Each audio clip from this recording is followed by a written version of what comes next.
Juliana Rosa, ninguém entende direito reforma tributária, ninguém entende direito o sistema de tributos aqui no Brasil. A gente fica mais ou menos que nem um sedento se arrastando pelo deserto, mas felizmente temos o nosso oásis chamado Juliana Rosa, que vai colocar luz nessa questão e explicar exatamente o que está em jogo nessa votação, que, ao que tudo indica, pode acontecer hoje em Brasília. Ju, boa sorte, bom dia. Valeu, hein? Bom dia, Megali, Sheila, Carlinha. Bom dia para o nosso ouvinte, até a gente que é jornalista de economia, cobre há tanto tempo, é tanto detalhe, e o sistema tributário brasileiro é tão doido, né? Que é muito difícil de entender realmente. Os próprios tributaristas, né, quando eu pergunto, os contadores, e eu falo, nossa, peraí, volta, não entendi. Eles falam, tudo bem, eu também demorei a entender. Então, o negócio é complexo até para quem estuda o sistema tributário. Então, eu acho que a questão número 1 é a gente entender que não dá para continuar com o sistema tributário brasileiro. É um negócio de doido, ninguém entende. As pessoas tentam pagar certo, gastam uma grana com tributarista, com advogado, com contador, porque a chance de pagar errado é enorme, cada lugar tem uma regra, e tem uns detalhes assim, inacreditáveis, né? Eu vou colecionando aqui dados, por exemplo, o Marcos de Lisboa estava me dizendo outro dia numa entrevista que perfume, por exemplo, tem tributação mais cara do que água de colônia. Então, vários perfumes que são perfumes escrevem água de colônia para pagar mais barato.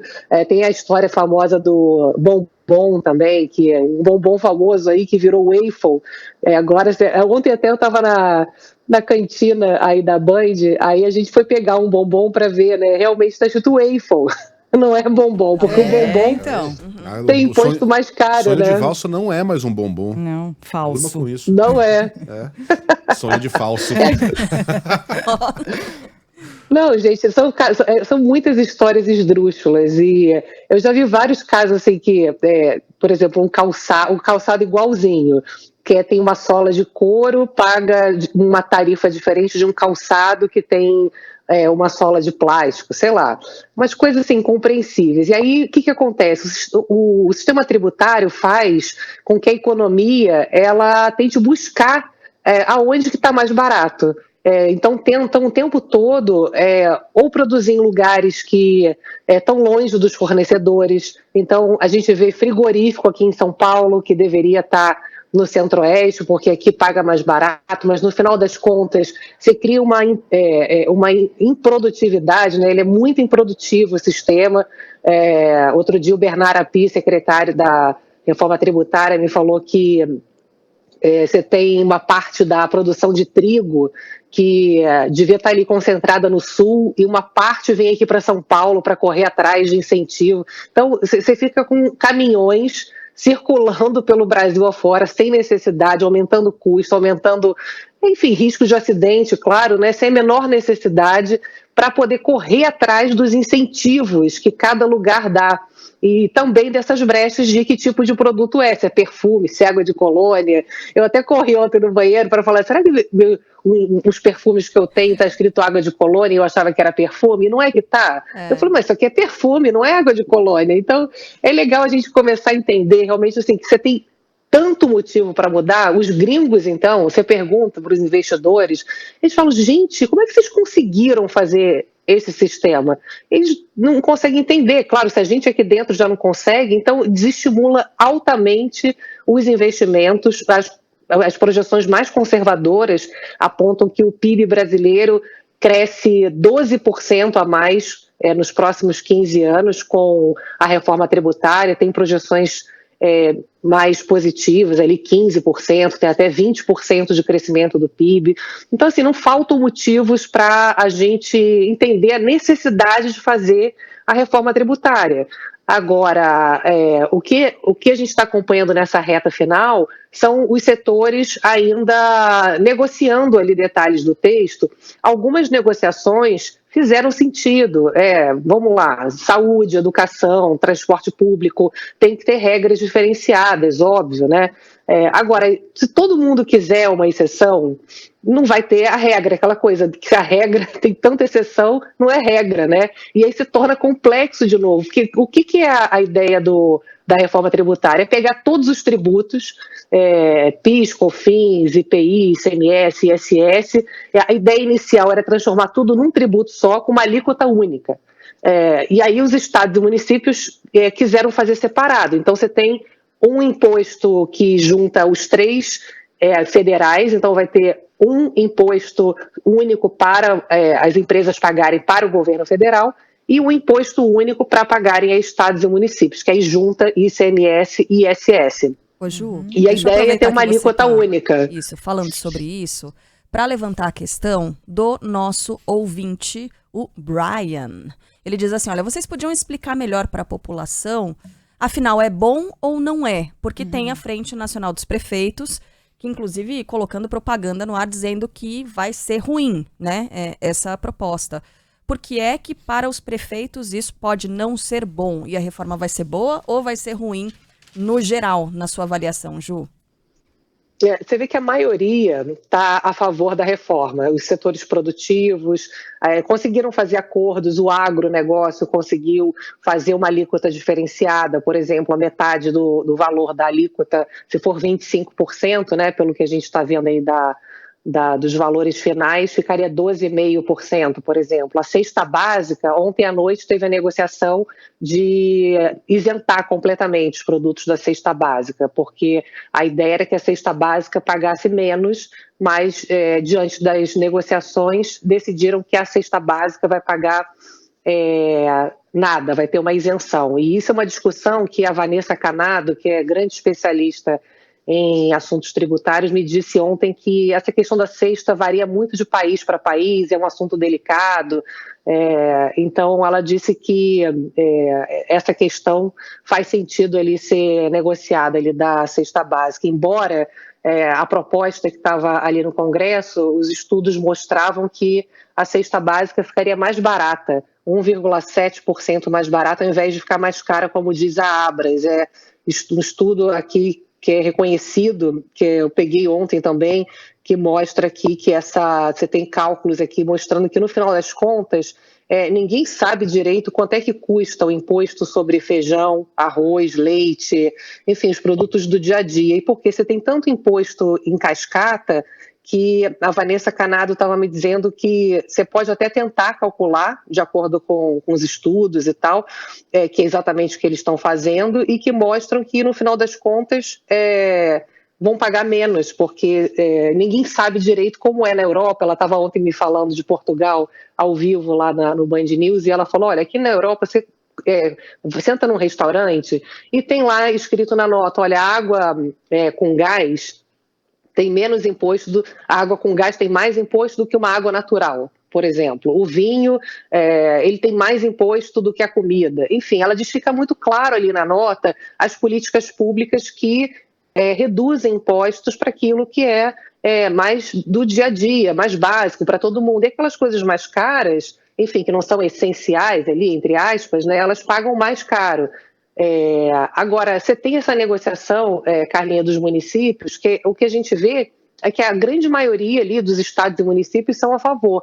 Quem está reclamando são os municípios maiores. Por exemplo, São Paulo aqui, né, que o governador Tarcísio participou também das negociações intensamente, queria uma série de mudanças. O que acontece é que os lugares que têm uma produção maior, como aqui em São Paulo, onde tem uma concentração de indústria, de produção, a ideia de começar a cobrar impostos no lugar que se consome e não no que se produz, isso certamente vai gerar algumas perdas, mas existe uma compensação para essas perdas. Então, a negociação que eles estavam fazendo qual seria o valor dessas compensações através de um fundo. Então, os governadores, alguns governadores e alguns prefeitos queriam uma compensação maior, fecharam ali um valor, né, em torno de 40 bilhões ali de compensação. Então, a ideia é justamente você dar mais imposto para os lugares mais pobres, porque os lugares que consomem mais, normalmente são os mais pobres, e eles precisam fazer uma redistribuição de forma a também possibilitar que os estados que consomem, todo mundo, eles não recebiam. Então, na prática, o Bernard Arnault me falou que os consumidores de lugares mais pobres estavam pagando uma parte dos impostos de estados mais ricos, de municípios mais ricos. Então, você tem ali uma série de detalhes, né, gente, que eu acho que, claro que tudo, a gente está numa democracia, é importante os entes se manifestarem, haver uma negociação natural, né? Mas, enfim, eu acho que não dá para adiar a votação dessa reforma, né? Acho que é impossível algo ficar pior do que a gente tem hoje. Ô Ju, agora você falou da cesta básica, da isenção da cesta básica. Os supermercados que estavam muito reticentes em relação a essa reforma reagiram mal inicialmente, citaram o que você falou aí da possibilidade de um aumento da carga e tal, trouxe lá o número de 60%, enfim, algo que não é um fato. Essa mudança envolvendo a cesta básica serviu para que os supermercados concordassem com essa reforma, melhorou o texto para esse setor que é responsável por mais de 3 milhões e meio de empregos aqui no Brasil. E outra, a Carla estava lembrando bem, o cashback ainda faz sentido tendo a isenção de imposto na cesta básica? Então, essa história do cashback não ficou clara ainda. Acho que isso aí vai ter que ser detalhado durante a leitura hoje do parecer, porque a ideia do cashback era bem interessante, viu? Me lembro que, conversando com os especialistas em pobreza, o que eles falavam é o seguinte, que se você isentar tudo que é tipo de alimento, a gente, por exemplo, que tem uma renda maior, a gente vai pagar o mesmo valor do feijão para alguém que tem uma situação de pobreza.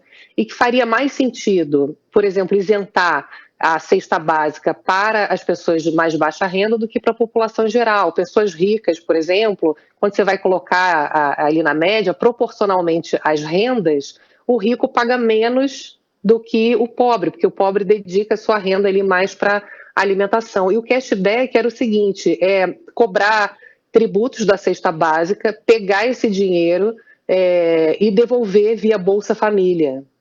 Então, era interessante, porque tem um estudo do Ministério da Fazenda que mostra que o impacto sobre a desigualdade de renda seria 12 vezes maior do que do jeito que está hoje, isentar para todo mundo. Enfim, você tem ali ainda uma negociação, porque parece que esses produtos da cesta básica seriam diminuídos, né? Porque hoje eu acho que tem mais de 1.000 produtos que tem isenção, ali tem algum tipo de proteção, e seriam mais os básicos, ali em torno de 50 produtos. E essa questão que vocês perguntaram também dos supermercados, o que o Bernard Arnault me falou é o seguinte, que os supermercados fizeram uma conta que hoje eles pagam em média 7%, e aí subiria para 12%. Então, de 7 para 12 daria esses 60% que todo mundo ficou na cabeça. Aí todo mundo ficou na cabeça que 60% ia ser o quanto que ia aumentar o alimento, né? O feijão vai subir 60%, o arroz vai subir 60%, e não. O que eles calcularam era que a tributação média ia subir. Mas o que o API e outros especialistas que eu conversei aí também ao longo desses estudos aí para poder traduzir para vocês, é que esse 7% é subestimado e varia muito da forma como as pessoas produzem. Então, assim, não tem um valor fixo de quanto que se é 7%, por exemplo, para todos os alimentos, porque dependendo da forma como se produz, se é mais tecnológico ou menos tecnológico, aonde se produziu, porque aí cada lugar tem uma alíquota diferenciada. Então, o que se fala é que esses 7% estariam subestimados e que seria um pouco mais perto ali do que seria hoje, tanto que os estudos mostram que, na prática, haveria até uma queda média nos valores da cesta básica a partir dessa tributação, que seria metade do valor total do imposto que vai valer para todo mundo, né, que é 25%, o supermercado teria 12,5%.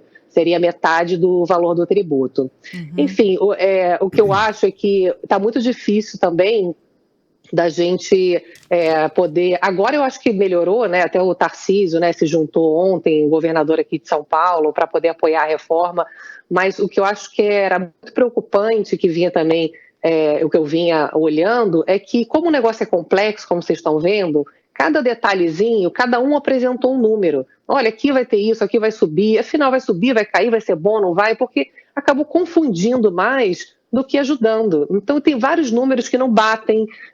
Porque eu fiz uma conta aqui que é diferente da sua. Eu fiz uma terceira conta aqui, sabe? Então, no final das contas, eu acho que o importante é chegar num consenso, chegar num acordo. Acho difícil alguém hoje achar que não há necessidade de fazer uma reforma tributária, né? Ela é boa em todos os sentidos. Então, enfim, a gente tem que torcer para que, de fato, a gente consiga avançar. De novo, que a gente vem conversando, né? Pode não ser a reforma ideal, pode não ser o acordo ideal, mas é importante encontrar os pontos de consenso e avançar o bom com o sistema tributário, ótimo, né? O ótimo, Exatamente. O ótimo inimigo do bom. Acho que se a gente ficar buscando a perfeição, a gente não chega a um meio termo satisfatório. Bom, como o texto está fechado, fica a dica para a próxima. O Baeta escreve, aqui na Espanha, ele mora lá, vinho não paga imposto, porque é um produto cultural. Legal. Aí, vamos tomar vinho lá na Espanha. Assim é que se hace. Então, beleza, fomos muito bem sucedidos, explicado tintim por tintim. Aguardemos para ver se o pessoal lá de Brasília faz seu papel, então. Beijo para você, até amanhã. Tintim, gostei. Beijo. Beijo, até.